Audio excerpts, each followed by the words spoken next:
Bienvenue sur DCA Watch. Faisons le point sur le portefeuille PEA alors que la Fed a jeté un froid sur les marchés cette semaine.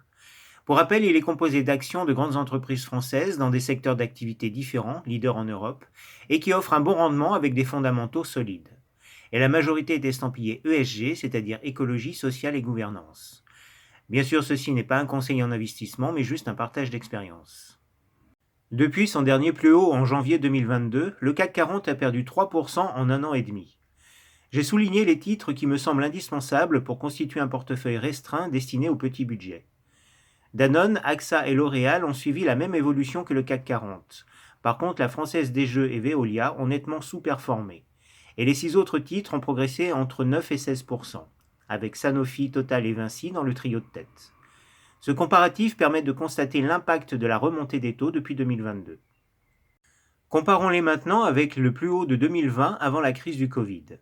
Le CAC 40 a gagné 17% en 3 ans, et Sanofi, Total, Air Liquide et la Française des Jeux sont dans le même ordre de grandeur, entre 10 et 25%. Les valeurs de croissance ont largement surperformé pendant cette période, et c'est normal, c'est ce qu'on attend d'elles. Ce comparatif permet de tester à la fois la résilience des titres dans la tempête, mais aussi leur capacité à rebondir.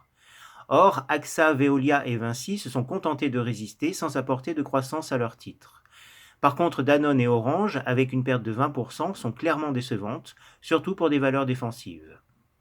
Si maintenant on croise le rendement et la performance, très clairement c'est Total, Air Liquide et la Française des Jeux qui se démarquent, en offrant une belle croissance du titre doublée d'un bon rendement, notamment par rapport à un ETF CAC 40 qui offre un dividende de 2,5%. Par contre, on pourrait dire que AXA, Vinci, Sanofi et Veolia se comportent presque comme des obligations. Dans ce dernier tableau, j'affiche une synthèse des ratios financiers de ces entreprises.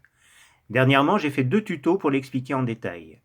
Cela permet de vérifier la capacité à générer des profits avec la marge nette, ensuite l'endettement, surtout en période de taux élevés, le payout ratio, c'est-à-dire la proportion des bénéfices alloués aux dividendes, et il faut bien que l'entreprise garde du cash pour ses investissements, et enfin, est-ce qu'il y a des perspectives de croissance cette année, ce qui impacte directement le cours de l'action. Pour Danone, on espère que l'amélioration de sa marge nette prévue en 2023 pourra soutenir le cours, même si sa croissance prévisionnelle reste assez faible.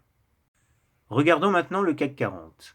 Il est toujours dans une phase de consolidation moyen terme et il est revenu dans sa zone de prise de bénéfices puisqu'il est repassé sous son EMA 13.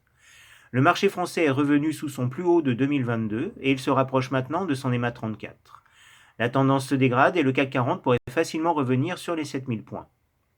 6 autres titres sont dans la même configuration que le CAC 40. Danone, LVMH et L'Oréal. Il y a également Orange et Vinci, même si ces 2 derniers sont à surveiller. Et enfin Air Liquide, après avoir corrigé un excès haussier la semaine dernière. Sanofi et Veolia font mieux que le CAC 40. Ce sont 2 valeurs défensives qui consolident sans prise de bénéfice. Leur cours est supérieur à leur EMA 13. Par contre, 3 actions font moins bien que le CAC 40. La tendance est devenue négative pour 3 valeurs de rendement. AXA, Total et la Française des Jeux. Regardons les 3 en détail.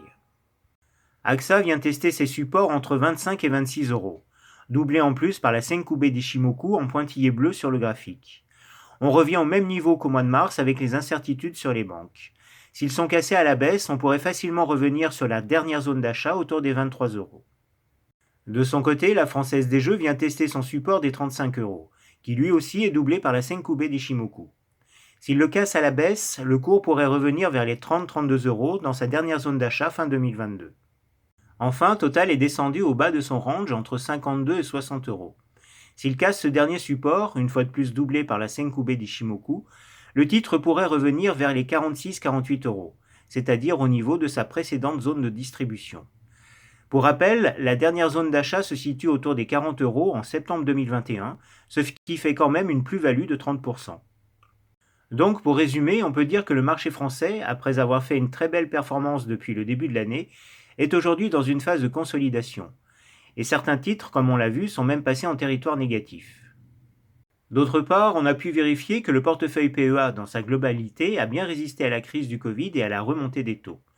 Mais une fois de plus, les décisions des banques centrales feront la pluie et le beau temps sur les marchés. De mon côté, je prépare un prochain tuto sur l'évaluation du prix d'une action, ce qui me permettra de compléter le suivi du portefeuille PEA. Et sur ce, bon investissement à tous.